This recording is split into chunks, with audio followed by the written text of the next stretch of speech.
আসসালামু আলাইকুম গাইজ, আপনারা কেমন আছেন? আশা করি সবাই ভালো আছেন, এমনকি আমিও ভালো আছি।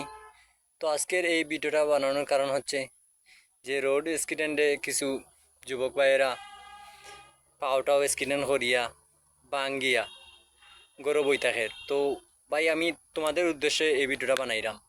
ও যে তোমরা রাস্তাত বারোইয়া মোটরসাইকেল লইয়া ফুরিয়ে গু দেখলে পাইস পুইস মারিয়া যে চালাইয়া যে অ্যাক্সিডেন্ট গুনতা করিয়া যে মা বাপরে মানুষের দুয়ারো দুয়ারো সাহায্য লাগি যে ফাটাও, এটা তোমরা ঠিক করো নি। তোমরা ভিতরে মানসিক কোনো কিছু আছে নিবে এগা ফৈকরা নির্ফইন।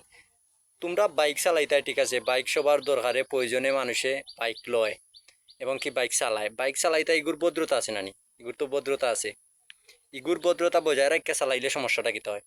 তো কিছু কিছু ফৈকরা নির্ফইন তোর যে তার থাকার যে গানাই আর ফিসে বেকিং নাই এক টেকার, তুই রে বাই যদি আজকে মরস, তোর মা বাপরে খে চালাইব আর তোর বোন বাইক নিয়ে তারে খে দেখবো।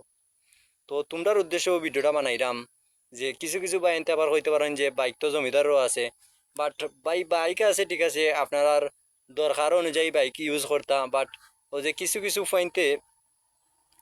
পয়েন্টে কিতা করে ফুরিয়ে গুদি রাস্তাত দেখে দৌড়াই দিব, সিগারেট একটা দৌড়াইয়া এ সাইকেল লইয়া লাগাইব তার আউল জাউল সরিয়াও যে স্ক্রিন করবো, করার পরে যদি হে তার টেং একটা বাঙ্গে বা তার ফাও এখান খাটি যায়, তখন সময় তার মা বাপে মানুষের দুয়ারে দুয়ারে যে যায়, তার নিজের কিতা সরম করে নানি ভাই।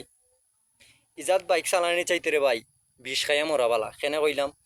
নেক্সট ভিডিওতে আবার তোমরা হইয়া দিম। ধন্যবাদ।